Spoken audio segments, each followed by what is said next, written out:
जागे हुए महसूस करते हैं। ऐसे ही संत खुशाल राम साहब को कुछ नींद आई और ख्वाब में संत कबीर साहब खुद प्रकट होके बोला, संत खुशाल राम तुम पहले भी मेरे शिष्य थे, अब भी तुम मेरे शिष्य हो, क्योंकि तुम्हारा पहला जन्म भी तुम्हें बता रहा।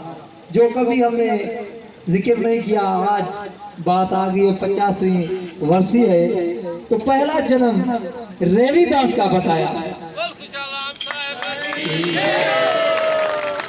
जब आकाशवाणी में बताया कि जाओ तुम यहाँ से काशी में कबीर मठ, वहां पे कबीर साहब की गादी पे विराजमान रामविलास साहब जो 21वें गादी नशीन 1942 में थे, जाके उसके शिष्य बनो।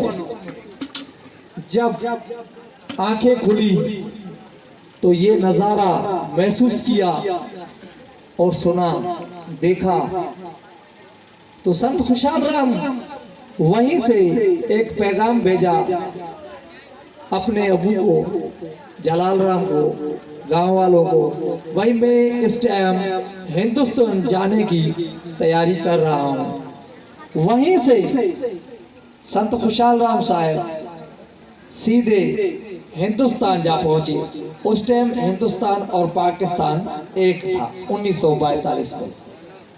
जाके वहां काशी में जब पहुंचे तो इंसान का रूह होता है, ख्याल होता है कि गुरु कोई भी हंडी लो तो उसको, कोई भी चीज लेते हैं तो उसको हम खड़का के, बजा के, देख के फिर लेते हैं।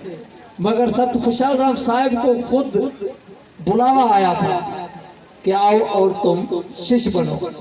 मगर उधर हाथ मुंह धोया और दिल में ख्याल आया कि संत रामविलास साहब को क्यों ना देख लूं, तो उसका रहन सहन, उठना बैठना कैसा है, सिर्फ इतना दिल के अंदर महसूस किया।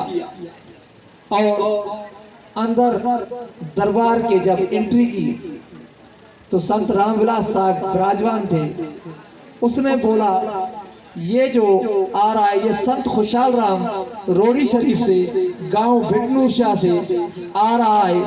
भगत साहेब कबीर ने इसको भेजा है और कहा है कि इसको शिष्य बनाओ, लेकिन अभी अभी आर्डर हुआ है कि इसको शिष्य नहीं बनाना। जब संत खुशाल राम साहब ने एंट्री की अंदर और रामविलास साहब ने बोला, भाई हमें आपको शिष्य बनाने का आर्डर अभी अभी बंद होने का मिल गया है।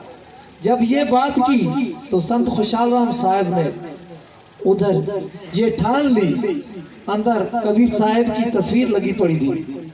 उसने बोला, खुद ने भेजा है, सेवक से कोई भी छोटी मोटी गलती हो जाती है तो साहब उसे दरगुजर कर लेता है, दिल में नहीं रखता। दिल में ख्याल किया तो मैंने सिर्फ सोचा है, तो साहब को देख लो।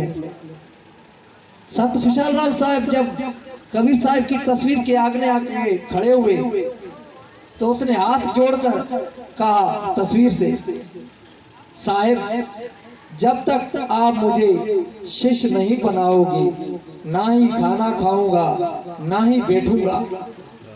ऐसी अरदास करके सामने खड़ा हो गया। मन ही मन में साहब को याद करने लगा। 2 घंटे 1.5 घंटे के बाद संत रामविलास साहब को आर्डर हुआ कि इसको शिष्य बनाओ अभी अभी। एक शिष्य को भेजा कि संत खुशाल राम साहब को बुलाओ तो आपका आर्डर हो गया, आपको अभी अभी सतनाम सुनाया जाएगा।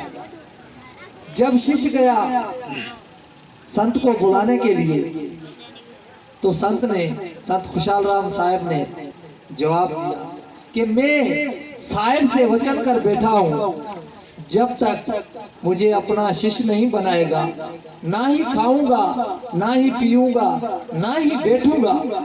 अभी मैं जाऊं तो अपना वचन तोड़ के जाऊं, अगर बैठूं तो भी मेरा वचन झूठा होगा। इस वजह से मैं अपने वचन के खातिर यहीं खड़ा हूं। जब ये बात संत रामविलास साहब को पहुंची तो वो खुद गादी नशीन वहां से उठे और संत खुशाल राम साहब जो तस्वीर के आगे खड़े थे उसको वहीं सर पे हाथ रखा, ना चादर ना नारियल, कुछ भी नहीं था। खड़े खड़े को वही अपना शिष्य बनाया और सतनाम सुनाया। बोल संत खुशाल राम साहब की। उसके बाद संत खुशाल राम साहब वहाँ 2.5-3 महीने रहे, कुछ ज्ञान लिया गुरु साहब से, सेवा की। उसके बाद जब दिल में ख्याल आया कि अभी पीछे भी जाना है और गुरु साहब को कुछ भेंटा देनी है, तो वहाँ तो उस टाइम जो भी शिष्य आ रहे थे, कोई हीरे, कोई मोती, कोई जेवरात, इसका चढ़ावा भेंट संत रामविलास साहब को कर रहे थे। तो संत खुशाल राम साहब के पास उस टाइम पैसे नहीं थे।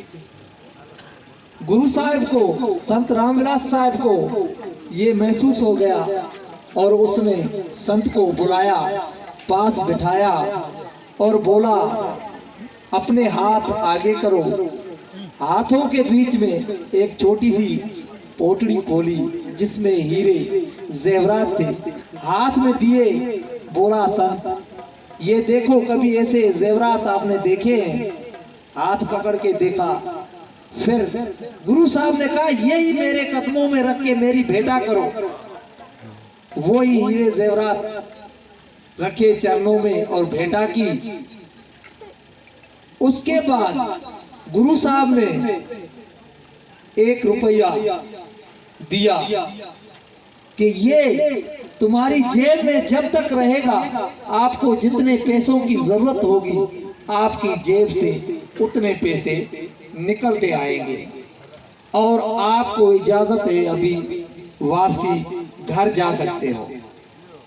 जब ये बात की, गुरु साहब से आज्ञा ली और वहां से रवाना हो गए।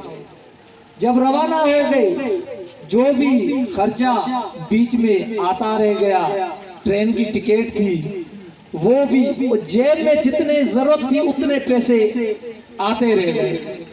जब घर पहुंचा तो बोला अगर ऐसे ही पैसे आते रहे तो सतनाम भूल जाएंगे माया के कारण। इस वजह से वो रुपया निकाल कर वहीं खत्म करके घर आ गए। उसके बाद यहाँ अपनी भक्ति की चालीसिया किया, दहाका किया। ये सब भक्तियां करने के बाद गुलूकारी भी करते थे, सत्संग भी करते थे। जब 1971 का समय था, उस टाइम आयु 69 साल संत खुशाल राम की थी और गांव वालों को बुलाया घर और बोला अभी मैं इस संसार से विदा हो रहा हूं और मैं साहिब के पास जाना चाहता हूं, इस वजह से आपसे मोकला हुआ है। ये बात की सत साहिब का चादर तान के सो गए। तो उस दिन मंगल का दिन था। जब वहां पे बैठे थे गांव वाले, कुछ लोगों ने दिल में ख्याल किया कि बोलते हैं कि मंगल को जमीन खोदना अच्छी बात नहीं होती। दिल में विचार करने लगे कि संत होकर मंगल के दिन गए हैं, ये सही नहीं है। ये बात जब अभी कर रहे थे कि संत खुशाल राम साहब खुद उठ के खड़े हो गए। बोला आपके दिल में ये वहम है कि आज मंगल का दिन है, चलो आज का दिन छोड़ो, कल बुधवार को इस संसार से विदा होगा। साहेब की जय हो। बोल सन खुशहाल राम साहेब की। क्योंकि ये बातें मंगल और बुध ये बातें करते, मगर ज्योतिष जो है वो घड़ियां हैं, शुभ इमरत लाभ, इसमें यकीन रखती है, ज्योतिष शुभ घड़ी को मानती है। इस वजह से बुध के दिन संत खुशहाल राम साहिब इस लोक से, मृत्यु लोक से सतलोक जा पधारे। वो संत खुशहाल राम साहिब की।